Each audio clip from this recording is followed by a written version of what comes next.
ത്രിയേക ദൈവത്തിൻ്റെ മഹത്വം ഉണ്ടായിരിക്കട്ടെ. ഈ പരിശുദ്ധമായ അൽത്താരെ വന്ന് സാക്ഷ്യം പറയാൻ ഭാഗ്യം തന്ന പരിശുദ്ധ മാതാവിനും ഈശോയ്ക്കും ആദ്യം തന്നെ നന്ദി. എൻ്റെ പേര് ബിനു മാത്യു. ഞാൻ പത്തനംതിട്ട ജില്ലയിൽ കോന്നിയിൽ നിന്ന് വരുന്നു. ഞാൻ 2018 ആർമിയിൽ നിന്ന് റിട്ടയർഡ് ആയതാണ്.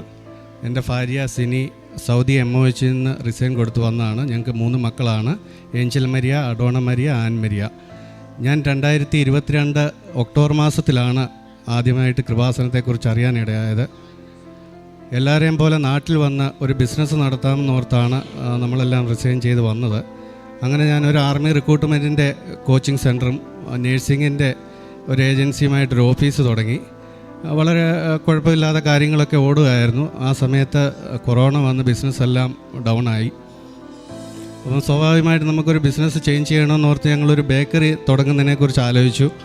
അങ്ങനെ ഞങ്ങൾ ബേക്കറി തുടങ്ങി കുറച്ച് ദിവസം ഒരു 6 മാസത്തോളമൊക്കെ ഓടിക്കഴിഞ്ഞപ്പോൾ അത് നോക്കി നടത്താൻ ആളില്ലാതായി. ആ കൂട്ടത്തിൽ തന്നെ എനിക്കൊരു അക്ഷയ കിട്ടി. അപ്പോൾ ആ 2 ഇടത്തൂടെ എനിക്ക് ഓടി വരാൻ പറ്റാത്തതുകൊണ്ട് ഞാൻ പപ്പായെ ബേക്കറി ഏൽപ്പിച്ചു.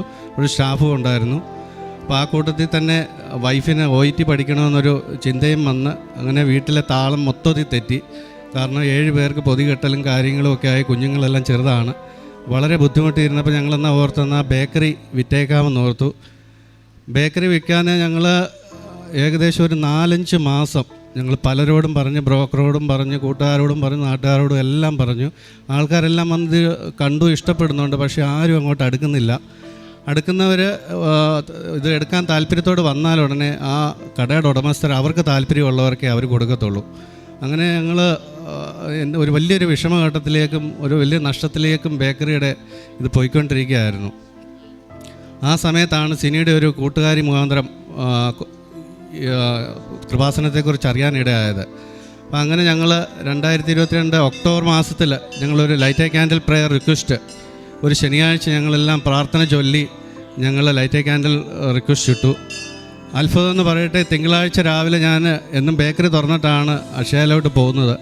ബേക്കറി തുറന്നപ്പോൾ സ്ഥിരമായിട്ട് സാധനം വാങ്ങിക്കുന്ന ഒരു വ്യക്തി വന്നിട്ട് ഞാൻ ബേക്കറിയെക്കുറിച്ചൊക്കെ ഇങ്ങനെ കേട്ടു, കൊടുക്കാനാണെന്ന് ചോദിച്ചിട്ട് ഞാൻ ഓഫീസിലോട്ട് പോയി. 11 മണി ആയപ്പം പുള്ളിക്കാരൻ്റെ അച്ഛനെയും വിളിച്ചുകൊണ്ട് എൻ്റെ ഓഫീസിൽ വന്നിട്ട് പറഞ്ഞു, ഞങ്ങൾക്ക് ബേക്കറി എടുക്കാൻ താല്പര്യമുണ്ട്.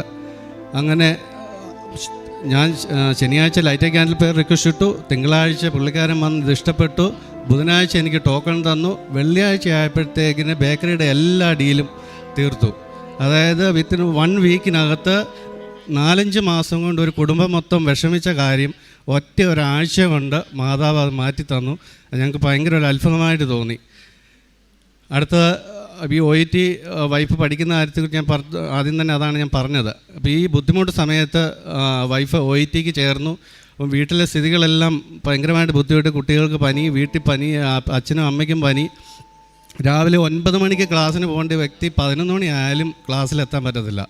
5 മണി വരെ ക്ലാസ് ഉണ്ടെങ്കിൽ 3:30 ആകുമ്പോൾ അവൾ അത് ഇട്ടിട്ട് വരേണ്ട ഒരു അവസ്ഥയാണ്. കാരണം അവൾ നല്ലപോലെ പ്രാർത്ഥിക്കുന്ന ഒരു വ്യക്തിയാണ്, നല്ലപോലെ പഠിക്കുമായിരുന്നു. പക്ഷേ 6 വർഷത്തെ ഒരു ഗ്യാപ്പ് വന്നപ്പോൾ അറിയാമല്ലോ, OIT പഠിക്കുന്നവർക്കറിയാം, സ്ഥിരമായിട്ട് ക്ലാസ്സിൽ പോയിട്ട് തന്നെ നമുക്ക് പാസ്സാകാൻ വലിയ ബുദ്ധിമുട്ടാണ്. എങ്കിലും അവിടെ പ്രാർത്ഥന അവളെ ഭയങ്കര ഉയരത്തിലെത്തിക്കുകയാണ്. കൃപാസനത്തിൽ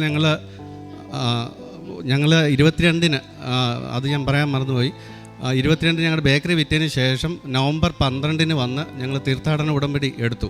അപ്പോൾ അതിനുശേഷമാണ് ഞങ്ങളുടെ ജീവിതത്തിൽ വളരെ മാറ്റങ്ങളുടെ ഒരു തുടക്കം. ഈ പുണ്യഭൂമി കാലി കുത്തി അന്ന് തൊട്ട് നമ്മൾ പ്രതീക്ഷിക്കാത്ത കാര്യങ്ങളെല്ലാം ഒരു തുടക്കമായിരുന്നു. അപ്പോൾ OITയുടെ കാര്യം ഞാൻ പറഞ്ഞല്ലോ, OIT ഭയങ്കര പാടുള്ള കാര്യമാണ്.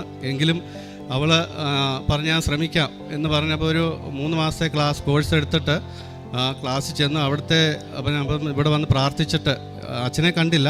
ഇവിടെ ഉടമ്പടി എടുത്തുകൊണ്ട് നമ്മൾ സ്വന്തമായിട്ട് പ്രാർത്ഥിച്ച് നമ്മളൊരു ഡേറ്റ് എടുത്തു. അപ്പം നമ്മുടെ ബന്ധുക്കാരും ഇൻസ്റ്റിറ്റ്യൂട്ടിലുള്ളവരും എല്ലാം പറഞ്ഞു, ഇപ്പോഴേ എടുക്കണോ, കുറച്ചുകൂടെ കഴിഞ്ഞിട്ട് എടുത്താൽ പോരെ, കാരണം നമുക്കൊരു മെറിറ്റുമില്ല, എല്ലാം ദൈവത്തിൻ്റെ അനുഗ്രഹം മാത്രമേ ഉള്ളൂ. അപ്പോൾ എന്നാലും തുടക്കമല്ലേ എന്ന് പറഞ്ഞുകൊണ്ട് ഞങ്ങൾ പോയി എടുത്തു.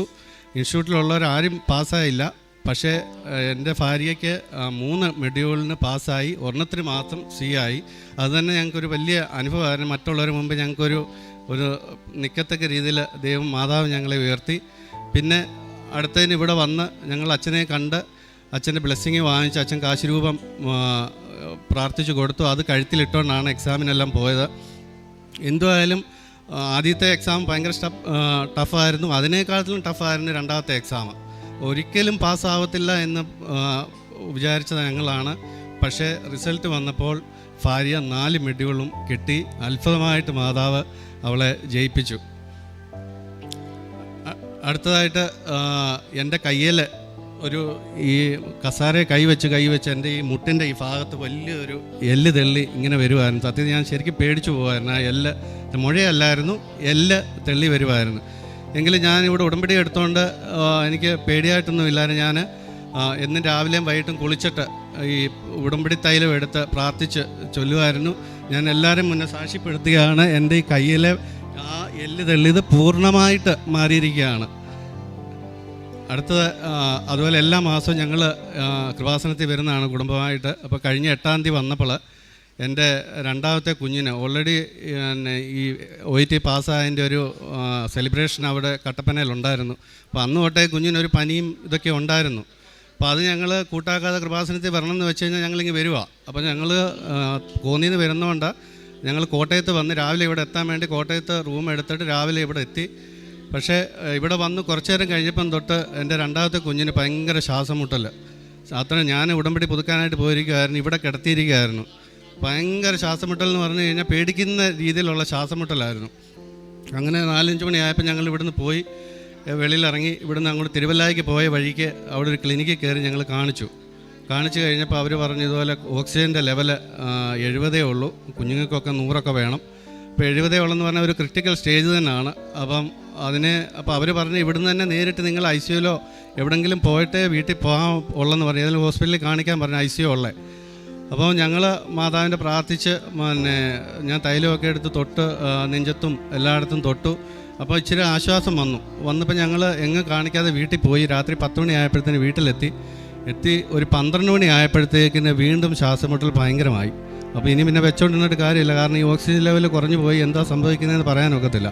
ഉടനെ തന്നെ ഞങ്ങൾ രാത്രി 12 മണിക്ക് പത്തനംതിട്ട മുത്തൂർ ഹോസ്പിറ്റലിൽ കൊണ്ടുവന്ന് കാണിച്ചപ്പോൾ അവർ പറഞ്ഞു അവിടെ NIC ബെഡില്ല, നിങ്ങൾക്ക് ഇവിടുന്ന് വേറെ എവിടെയെങ്കിലും പോയേ ഒക്കത്തുള്ളൂ. അപ്പോൾ അവർ തന്നെ അവിടുത്തെ PRO പുഷ്പഗിരി ഹോസ്പിറ്റൽ തിരുവല്ലായിലും ബിലിവേഴ്സ് ഹോസ്പിറ്റൽ തിരുവല്ലായിലും വിളിച്ച് തിരക്കി NICൻ്റെ ബെഡ് ഉണ്ടോ എന്ന് ചോദിച്ചു.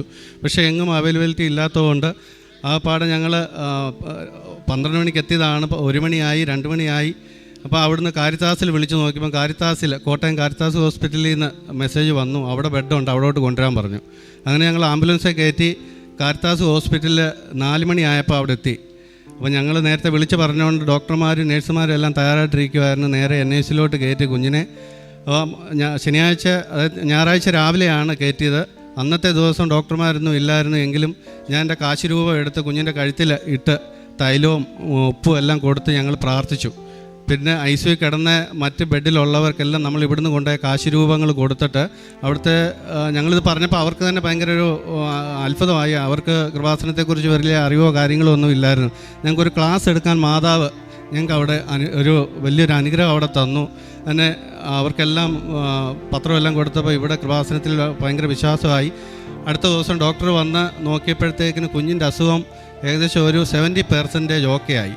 അപ്പം പറഞ്ഞു ഇന്ന് വൈകിട്ട് തന്നെ കുഞ്ഞിനെ ICUന്ന് വാർഡിലേക്ക് മാറ്റാം എന്ന് പറഞ്ഞ് 2 ദിവസം വാർഡിലേക്ക് മാറ്റി. 4ാമത്തെ ദിവസം, അതായത് ഇത്രയും ക്രിട്ടിക്കൽ സ്റ്റേജിൽ പോയ ഞങ്ങളെ 4ാമത്തെ ദിവസം മാതാവ് അത്ഭുതമായിട്ട് അവിടെ നിന്ന് ഡിസ്ചാർജ് ചെയ്യിപ്പിച്ചു. അവിടുത്തെ ഡോക്ടറും നേഴ്സുമാരും പറഞ്ഞു ഇങ്ങനത്തെ ഒരു കേസ് വന്നു കഴിഞ്ഞാൽ ആസ്മറ്റിക് അറ്റാക്ക് എന്നാണ് അതിന് അവർ പറഞ്ഞത്. കാരണം അത് ഇടയ്ക്കൊക്കെ അങ്ങനെയൊക്കെ ഉണ്ടാകത്തുള്ളൂ. അപ്പോൾ അങ്ങനത്തെ ഒരു കേസ് വന്ന് കഴിഞ്ഞ് കഴിഞ്ഞാൽ പെട്ടെന്ന് ഓക്സിജൻ ലെവലൊന്നും റെഡി ആകത്തില്ല. പക്ഷേ 4ാമത്തെ ദിവസം തന്നെ ഞങ്ങൾ അവിടുന്ന് ഡിസ്ചാർജ് ആയിപ്പോയി. ഇപ്പം കുഞ്ഞിന് ഒരു കുഴപ്പവുമില്ല. അത് എൻ്റെ ജീവിതത്തിൽ വലിയൊരു അനുഭവമാണ് മാതാവ് തന്നത്. പിന്നെ അതുപോലെ എൻ്റെ അക്ഷയയിൽ ഞാൻ വേറൊരാൾക്ക് വേണ്ടി ഈ സാക്ഷ്യം പറയുന്നത്, കാരണം കേൾക്കുന്ന സാക്ഷ്യങ്ങളും കാണുന്ന സാക്ഷ്യങ്ങളും എല്ലാം നമ്മൾ മറ്റുള്ളവരുടെ മുമ്പിൽ വെളിപ്പെടുത്തണം. എന്നെങ്കിലേ നമുക്ക് ഈ ഇതിനകത്ത് നമ്മൾ ഈ കഷ്ടപ്പെട്ട് കൃപാസനത്തിൽ നമ്മൾ വരുമ്പോൾ അതിൻ്റെ ഫലമുണ്ടെന്ന് നമ്മൾ മനസ്സിലാക്കണം. കാരണം എൻ്റെ അക്ഷയയിൽ സ്ഥിരം വരുന്ന ഒരച്ഛനുണ്ട്. അവർ ഓൾറെഡി ഗുജറാത്തിൽ സെറ്റിൽഡാണ്. അപ്പോൾ അവർ ചേട്ടനും അനിയനും തമ്മിൽ വസ്തുവിൻ്റെ ഭയങ്കര തർക്കമാണ്. അപ്പം എൻ്റെ ഇവിടെ വരുന്ന അച്ഛൻ്റെ വസ്തു റോഡിനടുത്ത് ഒരു 30 സെൻറ്റും അച്ഛൻ്റെ ചേട്ടൻ്റെ വസ്തു ഒരു 30 സെൻറ്റ് റോഡിന് നടുക്കായിട്ടും അതിന് മേളിലായിട്ട് ഈ അച്ഛൻ്റെ 30 സെൻറ്റ് സ്ഥലമുണ്ട്. അപ്പോൾ ഈ ചേട്ടൻ മനഃപൂർവ്വം ഈ അനിയന് വഴി കൊടുക്കാതെ ആ സ്ഥലം കൂടെ തട്ടാൻ വേണ്ടിയുള്ള പരിപാടിയായിരുന്നു. ഒരു വഴി പിന്നെ പഞ്ചായത്ത് മെമ്പറിനെയും പ്രസിഡൻറ്റിനെയും ഒക്കെ പറഞ്ഞുകൊണ്ട് ഒരു 5 അടി വഴി പുള്ളിക്കാരൻ ഒരു ഓട്ടോ പോലും കയറി പോകത്തില്ല. അവിടെ കയറിപ്പോയാൽ തന്നെ ഒരു തെങ്ങിൻ്റെ വലിയൊരു തടസ്സം ആ റോഡിൽ തന്നെ നിൽപ്പുണ്ടായിരുന്നു. അപ്പോൾ അച്ഛൻ എന്നോട് പറഞ്ഞു, ബിനു ഇങ്ങനെയൊക്കെ കാര്യങ്ങൾ എന്നാ ചെയ്യണം. ഓൾറെഡി ഞാൻ ഈ അക്ഷയയിൽ വരുന്നവർക്കെല്ലാം പത്രം വിതരണം ചെയ്യും. അവിടെ വന്നിരുന്നിട്ട് ഞാൻ ടൈപ്പ് ചെയ്യുന്ന കൂട്ടത്തിൽ തന്നെ അവിടെ ഇരിക്കുന്നവരോട് കൃപാസനത്തെക്കുറിച്ചും മാതാവിൻ്റെ അനുഗ്രഹത്തെക്കുറിച്ചും എനിക്ക് പറയാൻ ഇഷ്ടം സമയമുണ്ട്, ഞാനത് ഫുള്ള് ഉപയോഗപ്പെടുത്തും. അപ്പോൾ അങ്ങനെ അച്ഛൻ എന്നോട് വന്ന് ചോദിച്ചു, ബിനു എങ്ങനെ ഞാൻ ഉടമ്പടി എടുത്തു, ഇനിയിപ്പോൾ എന്നാ ചെയ്യേണ്ടത്? അപ്പോൾ ഞാൻ പറഞ്ഞ ഒരു കാര്യം പ്രമാണം എടുത്തുകൊണ്ട് ബഹുമാനപ്പെട്ട ജോസഫ് അച്ഛനെ പോയി ഒന്ന് കാണാം എന്ന് പറഞ്ഞു. അപ്പോൾ അങ്ങനെ കഴിഞ്ഞതിന് മുമ്പത്തെ ആഴ്ചയിൽ അച്ഛൻ ഇവിടെ വന്ന് അച്ഛനെ കണ്ടു. അച്ഛനെ കണ്ടതിന് ശേഷം അച്ഛൻ ഇവിടുന്ന് കാശിരൂപമൊക്കെ പ്രാർത്ഥിച്ച് കൊടുത്തു വിട്ടു. അത്ഭുതം എന്ന് പറയട്ടെ, കഴിഞ്ഞ ആഴ്ചയിലെ ആ മഴയത്ത് ആ തെങ്ങ് ഒടിഞ്ഞ് താഴെ വീണു. അത് 2-3 ദിവസം അത് മുറിച്ചു മാറ്റി. അപ്പം ചെറുതും വലുതുമായിട്ടുള്ള അനുഭവങ്ങളാണ് നമ്മുടെ ജീവിതത്തിൽ ഉണ്ടാകുന്നത്. അതുപോലെ തന്നെ ഈ ഉടമ്പടി എടുക്കുന്ന ഒരാൾക്ക് മാത്രമല്ല അതിൻ്റെ പ്രൊട്ടക്ഷൻ കിട്ടുന്നത്, ആ കുടുംബത്തിന് മൊത്തത്തിലുണ്ടെന്ന് എനിക്ക്, കാരണം ഞാൻ സാക്ഷിയാണ്, അതുകൊണ്ട് തന്നെ ഞാൻ പറയുന്നത്. കാരണം കഴിഞ്ഞ ദിവസം എൻ്റെ വീടിൻ്റെ മണ്ടയ്ക്കോട്ട് ഒരു പ്ലാവ് ചാഞ്ഞിരിക്കുകയാണ്. വലിയൊരു 60 ഇഞ്ചോളം വണ്ണമുള്ളൊരു പ്ലാവാണ്. അതിനകത്ത് നിറയെ ചക്കയുണ്ട്. ആ മഴയത്ത് ആ പ്ലാവ് ഒടിഞ്ഞ് എൻ്റെ വീടിൻ്റെ മണ്ടയ്ക്കോട്ട്, എൻ്റെ മതിലിൻ്റെ മണ്ടയ്ക്കോട്ടേ വീഴാൻ വഴിയുള്ളൂ, വേറെ എങ്ങോട്ടും വീഴത്തില്ല. കാരണം അത് കാണുന്നവർക്കെല്ലാം അറിയാം. ആ കഴിഞ്ഞ കാറ്റിൽ ആ സാധനം ഒടിഞ്ഞ് വീടിനോ മതിലിനോ എങ്ങും ഒരു പ്രോബ്ലം ഇല്ലാതെ അതിൻ്റെ നണ്ടിനെ കൊണ്ട് ഇടയ്ക്ക് അത് വീണ് പോയിരിക്കുകയാണ്.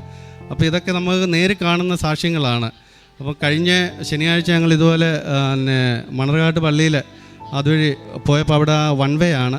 വൺ വേ കൂടെ വന്നപ്പോൾ ഇതുപോലെ വണ്ടിയിൽ ഞാൻ കാർ ഓടിച്ചുകൊണ്ടിരിക്കുമ്പം സ്പീഡ് കുറവായിരുന്നു, വൺ വേ ആയതുകൊണ്ട് ഒരു ആൾ ബൈക്കേ വന്നിട്ട് തെറിച്ച് എൻ്റെ കാറിൻ്റെ ഫ്രണ്ടിലോട്ട് വീണു. ഞാനൊന്ന് കണ്ണ് തെറ്റിയായിരുന്നെങ്കിൽ ആ പുള്ളിക്കാരൻ്റെ ദേഹത്തോട് കയറുമായിരുന്നു. കാരണം എങ്ങനെ ബ്രേക്ക് ഔട്ട് ചെയ്യുമെന്ന് എനിക്കറിയത്തില്ല. ഒരു പോറൽ പോലും ആ പുള്ളിക്കാരൻ ഏറ്റില്ല. ആ പുറകെ വന്നവരെല്ലാം പറഞ്ഞു, കാരണം ആൾ കൂടിയപ്പോൾ സ്വാഭാവികമായിട്ടും വന്ന് ഞാൻ ഇടിച്ചിട്ടാന്നേ ഓർക്കത്തുള്ളൂ. പക്ഷേ മാതാവിൻ്റെ അത്ഭുതം എന്ന് പറയട്ടെ, ആ വന്നവരെല്ലാം പറഞ്ഞു ചേട്ടൻ്റെ കുഴപ്പമൊന്നുമല്ല, ആ വന്ന ബൈക്കാരൻ്റെ കുഴപ്പമാണെന്ന് പറഞ്ഞിട്ട് ഒരു പ്രശ്നങ്ങളും ഇല്ലാതെ പോയി. ഞാൻ ഇതൊക്കെ പറയുന്നത് കാരണം ഇവിടെ ഉടമ്പടി എടുക്കാൻ വരുന്നവരും ഉടമ്പടി എടുത്തിട്ടുള്ളവരും നമ്മൾ ഒരിക്കലും ഒരു ചെറിയ കാര്യം നമുക്കൊരു കണ്ടിട്ടേ നമ്മളിത് ചെയ്യത്തുള്ളൂ എന്നുള്ളൊരു വിശ്വാസത്തിൽ നിൽക്കേണ്ട കാര്യമില്ല. നമ്മൾ ധൈര്യമായിട്ട് മാതാവിനെ മുറുക്കി പിടിച്ചോ. നമ്മൾ ഈ പുണ്യഭൂമി ഞാൻ ആദ്യം തന്നെ പറഞ്ഞ പോലെ നമ്മളിവിടെ കാല് കുത്തിയിട്ടുണ്ടെങ്കിൽ മാതാവ് അത്ഭുതം നമ്മൾ ചിന്തിക്കുന്നതിന് മുമ്പേ കാര്യങ്ങളെല്ലാം തീർത്തോളൂ. അത് നമുക്ക് ഇച്ചിരി കാലതാമസം വരും. അതായത് നമ്മളെ ആ ഒരു വിശ്വാസത്തിലേക്ക് നമ്മളെ അടുപ്പിക്കാൻ വേണ്ടി ഓരോ തട്ടായിട്ടേ മാതാവ് നമുക്ക് അനുഗ്രഹങ്ങൾ തരത്തുള്ളൂ. അത് നമ്മൾ മനസ്സിലാക്കണം. അല്ലാതെ ഇവിടെ നമ്മൾ 2 ദിവസം വന്ന് 3-ാമത്തെ ദിവസം അത്ഭുതം കണ്ടില്ല എന്ന് പറഞ്ഞിട്ട് ഞാൻ പോവല്ല. കാരണം നമ്മൾ ആ പ്രാർത്ഥിക്കാൻ ഇവിടെ പറഞ്ഞിട്ടുണ്ടെങ്കിൽ നമ്മൾ പ്രാർത്ഥിക്കുക, സൽപ്രവർത്തികൾ കാര്യങ്ങളെല്ലാം ചെയ്യുക. ഞാനാണെങ്കിൽ ഞാൻ കൊടുത്തോണ്ടല്ല പറയുന്നത്, പക്ഷേ ഇതിവിടെ പറഞ്ഞെങ്കിലേ 10 പേര് കേട്ടിട്ട് അവർക്കത് ചെയ്യാനുള്ള മനസ്സ് വരത്തുള്ളൂ. ഞാൻ ഓരോ പാവപ്പെട്ട കുടുംബങ്ങളിലും 10 കിലോ അരി അതിൻ്റെ സാധനങ്ങൾ ഞാൻ കൊണ്ടു കൊടുക്കും, ബുദ്ധിമുട്ടുള്ള. അതുപോലെ വീട്ടിൽ മറ്റാരും സഹായിക്കാനില്ലാത്ത വീട്ടിൽ ഞാൻ കൊണ്ടുവന്നൊരു 500 രൂപയെങ്കിലും നമ്മുടെ പ്രാപ്തിക്കനുസരിച്ച് ഞാൻ കൊണ്ട് കൊടുക്കും. ഇതൊക്കെ ഞാൻ പറയുന്നത് വെച്ചാൽ നമ്മളിത് കേട്ടാൽ 100-ൽ ഒരാൾക്കെങ്കിലും ഒരു മാറ്റം വരട്ടെ എന്നുള്ളതാണ്. അങ്ങനെ ചെറുതും വലുതുമായിട്ട് എനിക്ക് തന്ന എല്ലാ അനുഗ്രഹങ്ങൾക്കും മാതാവിന് ഞാൻ നന്ദി അർപ്പിക്കുന്നു. അതുപോലെ ഞാൻ ഇത്രയും ദൂരം വന്നപ്പോൾ ഈ ജോസഫിനെ കുറിച്ച് ഒരു വാക്കെങ്കിലും പറഞ്ഞില്ലെങ്കിൽ ഞാൻ ഇവിടെ വന്നത് തെറ്റാണ്. കാരണം ഈ നമുക്ക് വേണ്ടി രാപകലില്ലാതെ കഷ്ടപ്പെടുന്ന ഈ ജോസഫ് അച്ഛൻ്റെ പ്രാർത്ഥന നമുക്കെല്ലാം കാവലും കോട്ടയമാണ്. അതുപോലെ ഇവിടെ ശുശ്രൂഷ ചെയ്യുന്ന അച്ഛനെയും സിസ്റ്റർമാരും എല്ലാവരെയും ഞാൻ ഒരു വിധത്തിൽ ദൈവനാമത്തിൽ ഓർക്കുന്നു. നന്ദി. ഉടമ്പടി ജീവിതത്തിലേക്ക്